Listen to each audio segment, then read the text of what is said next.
I love to fish. My earliest memories were catching snapper in Port Phillip Bay, some 40 odd years ago. And today, I've turned that passion into a career. And it's the best job in the world. This is not for the faint-hearted, I tell you. On the water, 200 days a year, I get to battle and film some of the biggest fish in the ocean, and then share it in magazines and newspapers and TV shows around the world. Yes! But it's not all roses. I have to fish, rain, hail or shine. Oh my God, I'm wet, I'm freezing cold, and I'm loving it! Woohoo! And take on the wildlife to produce the goods. There's only a million sharks in there, she'll be right. But you know what? I wouldn't have it any other way, because there is nothing as exciting as getting up close and personal with big fish, especially when you do it from a trailer boat, a tinny or even a kayak. Yep, got it. Yeah, go McGlashan. Better still, I get to do it with some of the best fishers in the country. I'll tell you one thing, no other show goes to this length to catch a fish, and I'll guarantee that. So join me, Al McGlashan, on a fishing adventure like no other, catching big fish from small boats.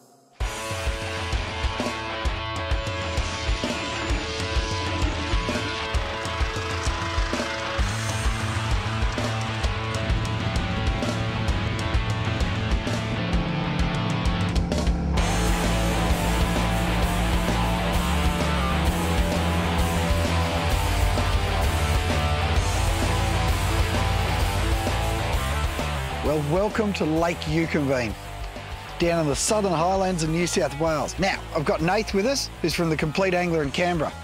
Works with old Brian Pratt there. Pratt, he's one of those, well, he's an icon, isn't he, for fishing up here? And he's been left in the store. So we're going fishing. Good luck, Brian. Now, we're up the top end of Eucumbene, where the Eucumbene River is. The spawning run is getting ready to happen, so all the trout, the rainbows and browns, they're both going up? Mostly browns at the moment. Yeah, later on the rainbows will go up, but it'll be the majority of browns up at the moment. And they're all sitting here in this section here just because we're literally right where the river sort of starts. The river, or the lake, should be higher at the moment, but it's not. And they're all just stacking up somewhere along here in the riverbed that we're going to find them all holding up, sitting there. Across, yeah. They should all be stacking up, hugging the bottom, just waiting for a bit of rain and head up river. Now, before you were telling me that they've got amazing sense of smell, so that's why they sit in the riverbed, isn't it? Because that's where the old flow is. They can pick up on any sort of fresh water coming down the river, and as soon as they sense that, they know to go upstream. Really? See, that's amazing. So they all sit there waiting, and obviously we haven't had rain for a couple of days. So. That's right, yeah. And does that mean more and more start stacking up, you know, that they're all coming up, getting ready, they're going, we're right to go? Yeah. You know what that means? I might have to actually catch one now. Is that on camera too? What is wrong with me today? Oh. So far, I've been pulled over by the cops for parking in the wrong spot, smashing Nath's rod, bogging the boat, getting stuck. I haven't done anything to the car. I haven't hit a wombat or a kangaroo yet, so that's probably about the only good thing. Oh yeah, hit a fox. Yeah, run over a fox. Oh, I'm on fire today. God, what else could I do wrong?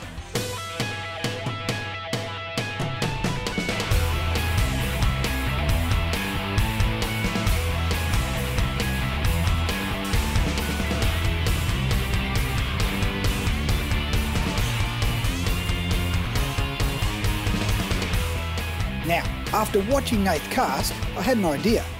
Well, there's one thing with big fish, small boats that we do that no one else does. We take on the spirit of competition. So, what Nathan and I proposed today is, because he's a fly guru, like he's a, what are you, a CCI? Yeah. CCI, which is a... Certified casting instructor. Certified casting instructor. And considering the way I'm casting a spin rod, I probably need some practice with that. But we're going to do a challenge. So today, I'm going spin, he's going fly. Game on.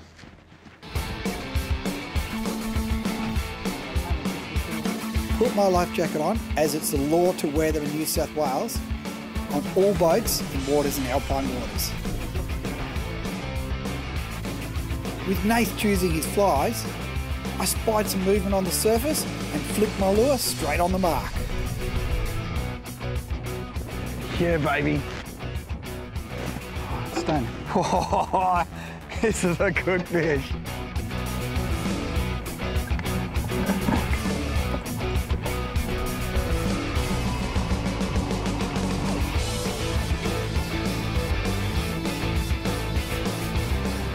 Now that's a fish.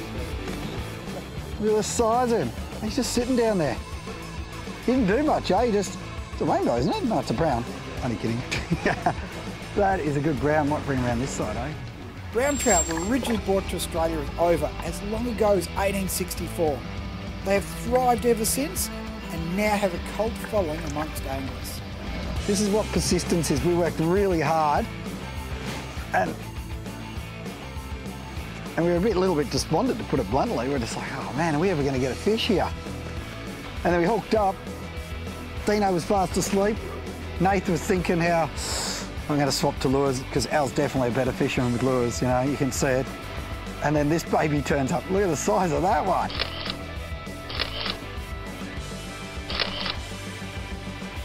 I'll tell you what, that is a nice brown. That is a beautiful brown. Coming up, we reel in this beauty.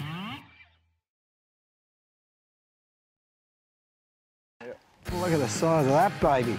Come on, steering this way. Oh yeah! Oh, that's what we want to see. Look at the size of this boy. What a cracker. Jeez. Now that's what we wanted. We were a bit worried about Eucumbene there for a while, going, oh man, when are we going to get a fish out of this? This is so hard. Did. We got absolute stomper. That's a good fish. I'll tell you what, that is a nice brown. That is a beautiful brown. That's 57. 57. Beautiful. Oh, it'd be 2 kilos, I think. Oh, yeah. Let's have a weigh.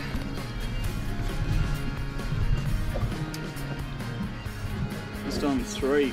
3 kilos? 3 kilos. 3 bloody kilos, you ripper.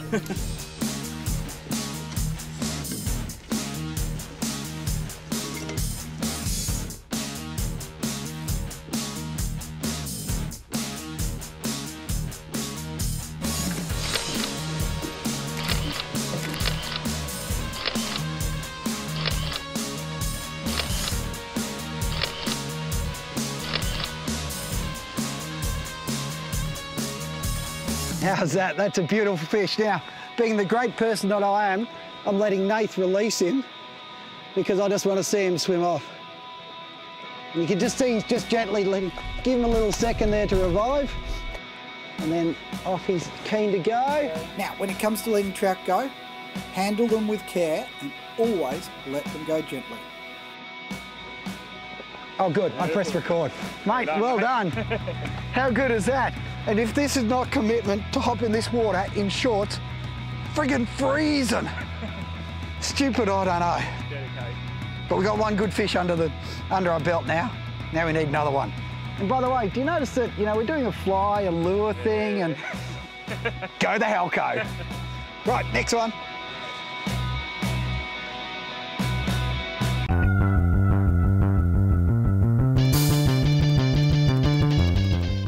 One fish in the bag, we kept moving, looking for new ground. Well, what would be your advice if you said for the guys coming into complete angler, said, oh, I'm going to the lake, what do I do? Yeah, we're looking for some form of structure, especially for browns anyway, so trees, rocks, that sort of thing. Something where they can...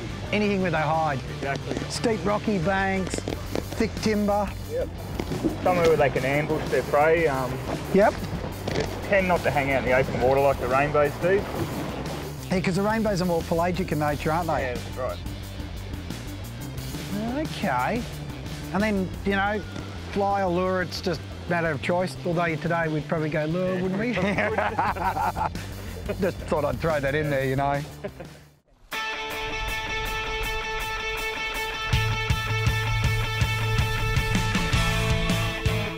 Well, we're still going strong, you know. We got that beautiful big brown this morning. And then just before, we've been fishing all day. And just before I had a bite, we're up in the shallows now, trying a different area. Had this bite, just bang, go. Pulled the hooks on it. And that's the thing, you know, we're working so hard to get these fish, and then to pull it on, miss it, oh, it's so frustrating. Mind you, at least I'm hooking fish. This is a great thing, you know, this challenge, and I'm actually winning, so I think we should go home now. Nate, we should go home. Plenty of sunlight left. Go down, go down. No, seriously though, we'll keep going because he does have to get a fish, otherwise everyone... Where's it, Bell Cove? Complete Angler in Bell Cove. Everyone go in there and ask Dave about fly fishing and how not to catch fish. And remember, to get social with big fish, small boats, check out the website bfsb.com.au. Follow us on Facebook or watch all the episodes from past seasons on YouTube. And for the latest fishing reports and pics, check out Al McGlashan on Instagram.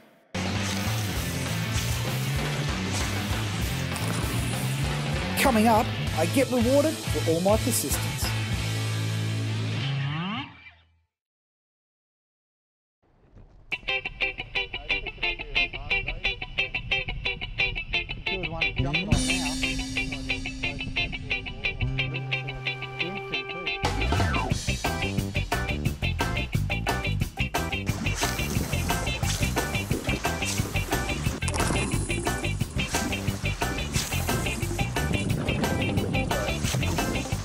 Well, with what seemed like a million casts and the sun sinking over the horizon, I finally had some exciting news for Nate.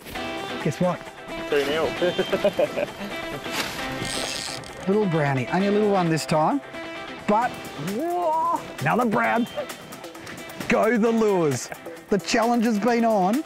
I've taken it all day. Come here, back, turn around, there we go. Oh yeah.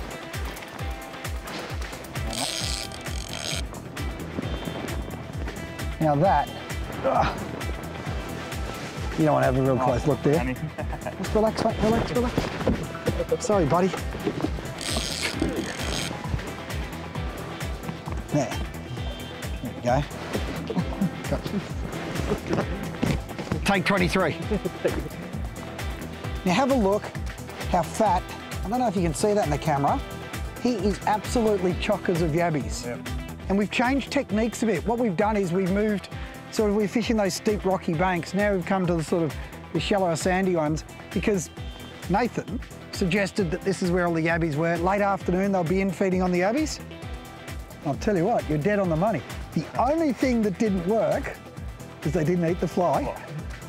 So it looks like a yabby, really, doesn't it? That's what I was trying to imitate. And both fish, I've been trying a few different ones, and both fish today have come on the same one. So we might let this guy go, because it's probably just enough time for you to actually catch one. There we go. Beautiful. See, just give him that few seconds longer, just to give it, and a lot of people just throw him in the water and he's just cruising off quietly. Just give him a chance, just let them sit. Don't spear him in the water, hold him gently, and then you'll have 2 trout versus 0. Woohoo!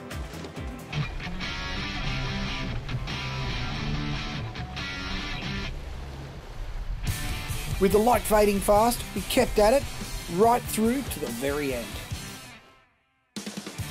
Well, Nate, I reckon it is one last cast for me. There's no light left, so the competition is officially over, and I've got to say it, I won! Woohoo! I won. Not that I'm that type of bloke that makes it loser, I won. No, seriously, that's terrible, isn't it, today? We worked pretty hard, and I honestly think that I thought the fly would have outdone me, no question at all. But I think what happens is in days like this that luck played a massive role in it. Oh, yeah. Not that I'd often admit that I just put it on top of them twice because, you know, my superior skill as a fisherman came through. No, look, it's just one of those things that, and there were a couple of times there where I probably didn't quite put the boat in the right position for some people, and others it was perfect. Sabotage, yeah. But that's the thing.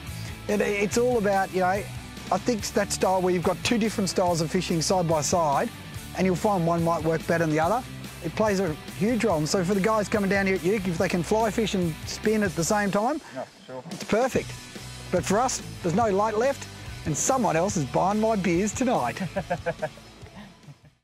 Make yourself the complete angler by winning the ultimate fishing prize. A Bluefin Drifter 3.8 with front casting deck and full floor. Sitting pretty on a Dumbier trailer. Powered by a 2-stroke 15 horsepower outboard motor. And better still, there's $2,000 worth of awesome Shimano fishing gear to get you hooked up to that big fish out of a small boat. Plus there's an inshore safety equipment kit and comprehensive boat insurance with the boys at Club Marine. And it's all registered. That's $10,000 worth of prizes. And it's easy to enter. Just buy any product from The Complete Angler for your chance to win. And for full terms and conditions, visit CompleteAngler.com.au. The Complete Angler, supplying fishermen with the complete fishing experience since 1967. Coming up, Nath refuses to leave and we stay for another day.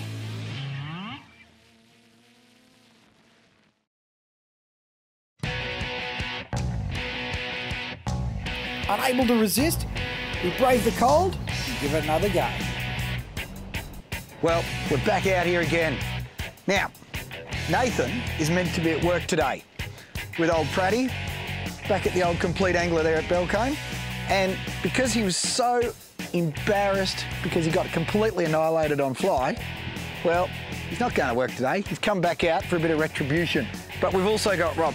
Now, I probably should mention, we invited Rob after we met him at the Complete Angler when he grabbed some hooks, and now he's fishing. And he's using lures. What does that tell you? What does that tell you?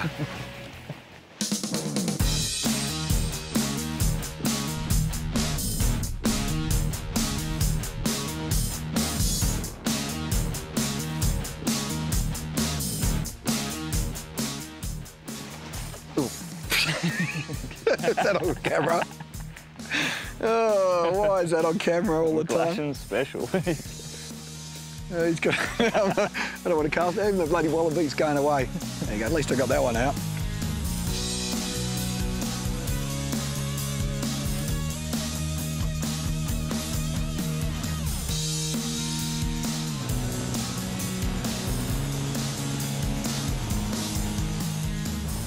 Now, in between fish, and there has been a bit of in between fish, one tip I reckon that I can offer, and it's really vital, and it's particularly when it's this style of fishing where it's very hard, is with your lures, is always upgrade the trebles. You get some good ones out of the box, but if it's like mine, they rust up really quickly. So when you do trips like this where, yeah, the trout are a bit hard, brand new chemically sharpened trebles are worth their weight in gold, because if it just pins 1 in 5 more fish or 1 in 10 more fish, it's going to be a 1 on this sort of trip. It's little things like that that are going to play a big role in catching more fish. You know, if you've got rusty hooks and you miss that trout, what if it's the only trout? What if it's that big one we caught earlier on the other day? You got to do it. But since we've got Nath here, and he's probably full of advice how not to catch fish, we should just throw to him and see what his advice was with fly. All right, Sure. Here's it. Well, with fly, try to match as closely as possible what the fish are feeding on. So Match the hatch. Yeah, exactly. A lot of fish are feeding on yabbies at this time of year, so try to match your lure or fly to a yabby pattern, and hopefully you'll pick them up. They're pretty one-eyed when they're feeding. If they're feeding on yabbies, that's what they're looking for. They're not looking for much else, so you've really got to. So you wouldn't go and chuck a dry fly or something out. Exactly. He should actually take his own advice.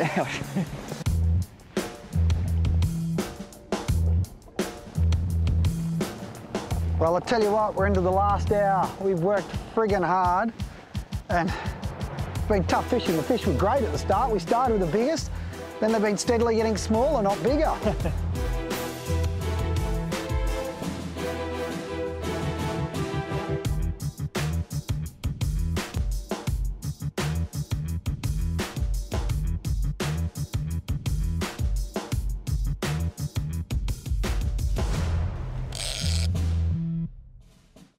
Yesterday we caught all these massive trout, and then Rob comes in. I'm not thinking we need the net for this. So let's have a look at this. Now, we said we needed some more trout. Look at the size of it. It's like a pilchard. Now you're right if I let this one go, mate, you sure? There we go, little buddy. Well, we did Eucumbene. We froze to death, but we caught some big trout. We worked hard for them, there's no doubt about that. We worked really hard. In fact, some people worked exceptionally hard for very little. Not looking at anyone in particular. But no, it's an amazing place, and I think it's changed a bit. The quality of fish has gone up, but the quantity's obviously dropped. Definitely. Catching that big brown, that was a highlight. That was a really nice fish. Your pilchard, that was impressive. But look, it's an amazing place, Eucumbene, and it's freezing. So if there's one thing I can advise you to bring is everything you own when you come down here, and I mean everything, and put it on at once. But it's good fun and it's good style. You can fly fish, you can troll, you can bait fish, or spin the trees. Boys, thank you for taking me to Eucumbene and freezing my butt off. No problem. Now, there are 3 tips I can offer thanks to Club Marine magazine. First and foremost, it's a safety issue down here. You've got to wear your life jackets. It's not a question, it's not advice, it's law. And plus, it's freezing cold in there, you want a life jacket. Secondly, it's about the conditions out here. It can get adverse at times, so if it's blowing its ring out, don't go. You can always fish a sheltered bay. And finally and foremost, you just keep going. Just keep fishing and fishing, especially casting in the trees for the browns or out in the open for the rainbows, and you will get some fish in Eucumbene.